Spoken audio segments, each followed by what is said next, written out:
الحمد لله رب العالمين والصلاة والسلام على سيد المرسلين وعلى آله وصحبه أجمعين أما بعد. قال الله تبارك وتعالى في القرآن المجيد: أعوذ بالله من الشيطان الرجيم، بسم الله الرحمن الرحيم.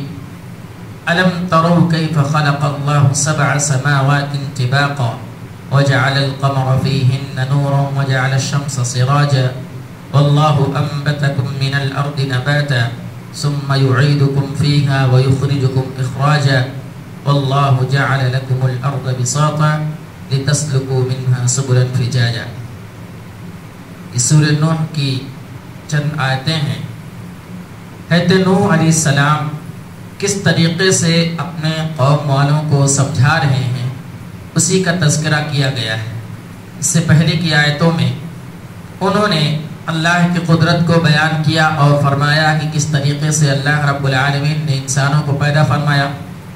اب آگے کچھ اور کرشمہ اور قدرت اللہ رب العالمین کی اس کے بارے میں بیان فرما رہے ہیں کہ الم تروا کیف خلق اللہ، کیا تم نہیں دیکھتے کہ کس طریقے سے اللہ رب العالمین نے 7 سماوات طباقا 7 آسمانوں کو پے در پے یعنی اوپر نیچے ترتیب وائز اللہ رب العالمین نے پیدا کیا ہے.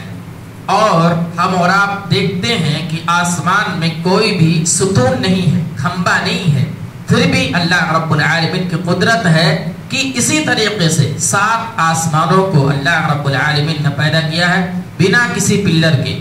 تو یہ اللہ رب العالمین کی تخلیق ہے. آدمی کو اللہ رب العالمین کا قدرت بتایا جاتا ہے کہ اس سے ہو سکتا ہے کہ وہ رجوع کر جائے اور اللہ کی جانب آ جائے اور اللہ کے بتائے ہوئے طریقے پر چلنے لگے. یہ حضرت نوح علیہ السلام اپنے قوم والوں سے خطاب ہو کر کے فرما رہے ہیں کہ اگر تم کو میری بات نہیں سمجھ میں آ رہی ہے تو اللہ کی قدرت کو دیکھو کہ آسمان کو بنایا وہ بھی 7 آسمانوں کو بنا کسی پلر کے، اور وہ اپنی جگہ پر حفاظت کے ساتھ کھڑا ہوا ہے اور سارا نظام چل رہا ہے. تو اس طریقے سے پھر آگے بیان فرمایا وَجَعَلَ الْقَمَرَ فِيهِنَّ نُورًا، وہی ذات ہے جس نے چاند کو پیدا کیا اور اس میں روشنی دی.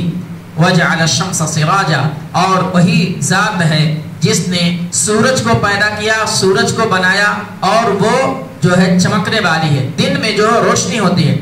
آدمی رات میں سکون سے سوتا ہے اور دن میں کام کاج کرتا ہے. اتنی روشنی اللہ رب العالمین دے رکھا ہے کہ آدمی جہاں چاہے جا سکتا ہے. یہ اللہ رب العالمین کی بہت بڑی قدرت ہے. اگر ایک دن پورا اندھیرا رہے دن کے اندر آدمی پریشان ہو جائے گا، کیونکہ ہمیشہ نہ تو آدمی سو سکتا ہے نہ تو ہمیشہ جگ سکتا ہے. اس لیے دن اور رات کا نظام اللہ رب العالمین نے بنایا ہے. تو یہ بھی اللہ کی قدرت ہے اور اللہ کی بہت بڑی نعمت ہے کہ رات میں آدمی سکون سے سوتا ہے اور پھر دن میں اپنے ذریعے معاش کے لیے تلاش کرتا ہے، ذریعے معاش کرتا ہے.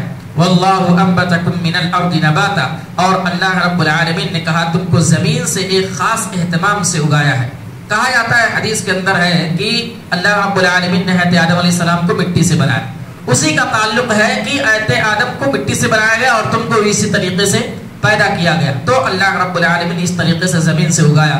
ثم يعيدكم فيها ويخرجكم اخراجا، پھر تمہیں اسی میں لوٹایا جائے گا اور ایک خاص طریقے سے پھر نکالے گا. یعنی آدمی مٹی سے پیدا کیا گیا ہے اور پھر مٹی ہی کی طرف جانا ہے. قرآن مجید کے اندر ہے کہ اللہ رب العالمین جب قیامت کے دن حضرت اسرافیل علیہ السلام کو سر پھونکنے کا حکم دے گا تو سر پھونکیں گے تو آدمی 3 طریقے سے جمع ہوں گے. 3 طریقے سے جمع ہوں گے. ایک تو آدمی قبروں سے اٹھ کر کے بھاگے گا. دوسرا ہم اور آپ دیکھتے ایک مسلمان آدمی جو ہے ایمان والے یا مسلم آدمی ان قبرے میں دفن کیا جاتا ہے، لیکن غیر مسلم جو ہوتے ہیں وہ جلاتے ہیں. تو جن کو جلا دیا گیا ہے راکھ ہو گئے ہیں وہ بھی اکٹھا ہو کر کے وہ بھی بھاگیں گے. سور پھونکتے ہیں وہ بھی ایک ساتھ جمع ہو جائیں گے اور وہ بھی بھاگیں گے. اور ایک طریقے ایک قسم کا وہ ہوگا کہ کوئی کسی انسان کو اگر کسی جانور نے نگل لیا ہے یا کسی طریقے سے اس کو کھا لیا گیا ہے تو وہ پورا ایک ساتھ اکٹھا ہو کر کے وہ بھی بھاگے گا. تو 3 طریقے سے آدمی بھاگے گا. اور قرآن مجید کے اندر ہے وَنُفِخَ فِي الصُّورِ مِنَ الْأَجْدَاثِ إِلَىٰ رَبِّهِمْ يَنْسِلُونَ، کہ جب سور پھونکا جائے گا تو آدمی اجداس، ایک ہوتا ہے قبر ایک ہوتا ہے اجداس، ان دونوں میں فرق ہے. قبر اس کو بولتے ہیں کہ جو ہم آپ کو دکھ رہا ہے کہ یہاں قبرستان ہے، یہاں پر مردہ ہے، یہاں سے اٹھ کر کے بھاگیں گے.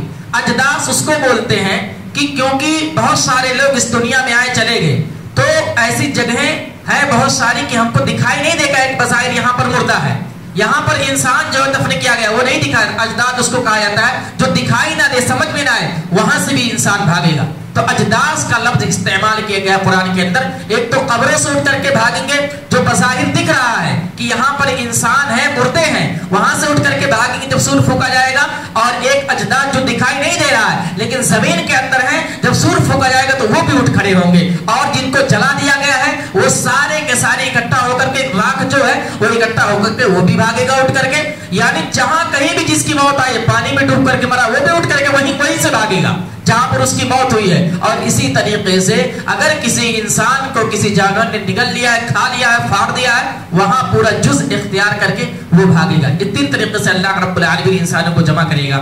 واللہ جعل لکم الارض بساطا، پھر زمین کے بارے میں اللہ رب العالمین بیان کر رہا ہے کہ تمہارے لیے زمین کو اللہ نے فرش بنا دیا۔ آدمی زمین پر آسانی سے چلتا ہے، ابھی ٹیڑھی میڑھی ہو جائے کون چل سکتا اس پہ؟ تو یہ فرش ہے بچھونا، اگر بہت سارے لوگ ایسے جن کو گھر نہیں ہوتا ہے وہ زمین پر سو جاتا ہے، فرش ہے۔ آدمی کہیں جگہ نہیں پایا زمین پر نماز پڑھ سکتا ہے، فرش ہے۔ تو یہ اللہ رب العالمین کی بہت بڑی نعمت ہے کہ زمین کو فرش بنا دیا، وہاں پر آپ چل سکتے ہیں، سو سکتے ہیں، بیٹھ سکتے ہیں، نماز پڑھ ساری چیزیں کر سکتے ہیں، یہ اللہ رب العالمین کی بہت بڑی نعمت ہے۔ اور کہا لِتَسْلُكُوا مِنْهَا سُبُلًا فِجَاجًا، تاکہ تم اس کی کشادہ راہوں میں چلو پھرو۔ یہ بتاؤ آگے اللہ رب العالمین اس کی جو ہے وضاحت بھی بیان کر رہا ہے کہ زمین کو فرش اس لیے بنایا آدمی آرام سے چل سکے، آرام سے بیٹھ سکے، کہیں ادھر ادھر جا سکتا ہے، یہاں سے مجھے کہیں اور جانا ہے آرام سے جا سکتا ہے۔ تو اللہ رب العالمین کی بہت بڑی نعمت ہے۔ اللہ رب العالمین نوح علیہ السلام کے ذریعے سمجھا رہا ہے اپنی قوم کو، حضرت نوح علیہ السلام سمجھا رہے ہیں کہ ایسا ایسا کریے، میری بات نہیں مان دو، اللہ کی قدرت کو تو دیکھو، زمین کے اندر کتنی سہولتیں تم کو دی گئی ہیں، اگر اس کے باوجود بھی اس رب کے عبادت نہیں کرتے ہو، اس رب کے سامنے اپنا سجدہ نہیں کرتے ہو، تو بھلا بتاؤ اللہ چھوڑے گا؟ بالکل نہیں چھوڑے گا۔ یہ دنیا کی زندگی میں رب کی زندگی، رب کے بتائے ہوئے طریقے پر چلو گے تب اللہ رب العالمین تمہاری منمانی زندگی وہاں پر قبول کرے گا۔ یہاں رب چاہی زندگی گزار لو، وہاں منمانی زندگی اللہ رب العالمین عطا کر دے گا۔ لیکن اگر سوچے آدمی یہاں پر بھی منمانی کرنا ہے تو وہاں پر منمانی نہیں ملے گی۔ اس لیے ہم اور آپ قرآن کو پڑھیں اور اس کے مطابق سمجھیں اللہ رب العالمین کے فرمودات، اللہ رب العالمین کی نشانیاں، اس میں غور و فکر کریں اور اللہ کی عبادت کریں، اور اللہ کے سوا کسی کی عبادت نہ کریں، زیادہ سے زیادہ عبادت کا اہتمام کریں، قرآن پڑھیں، روزوں کا اہتمام، ساری چیزیں جو اللہ نے بتائے ہیں حکم دیا اللہ کے فرمانبرداری اتباع میں اپنی زندگی گزاریں۔ رب العالمین سے دعا ہے کہ اللہ رب العالمین تو ہمیں کہنے سننے سے زیادہ عمل کرنے کی توفیق عطا فرمائے۔